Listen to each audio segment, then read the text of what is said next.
Ayun sila. So, kakain na kami. Pero nandito na rin si Nati. Dumating si Kuya Alan at Ate Ann. Magpas kasi sila kanina.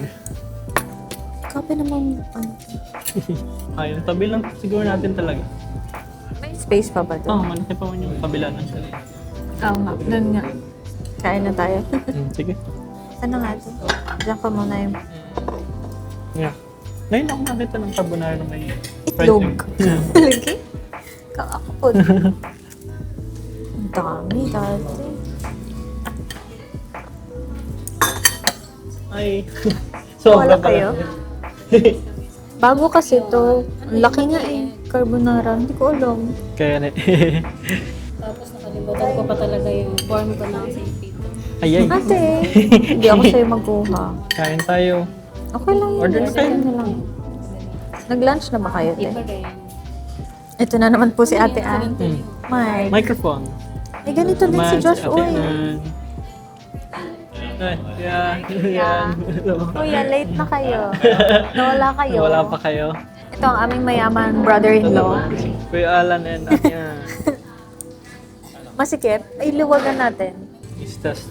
Taste test. Ang laki nga. Good. Laki na. Saan mo na Eh, okay lang kasi medyo mahal din ba? Oo So, nga. tama lang na Actually, 350?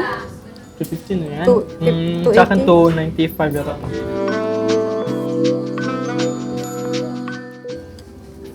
Creamy. Hindi ko masyadong bet yung sauce nila. I mean, it's okay. Pero, I've tasted better.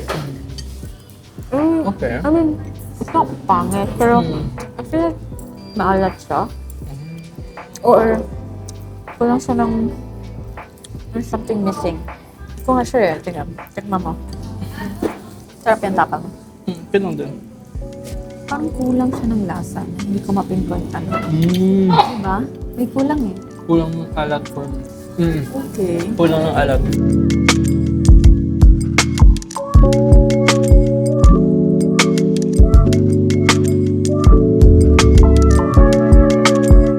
Oy, pretzel! Yan na yung kakainin nyo? Hindi, marami. Akala ko. Diet. Kami. Dami namin gawin.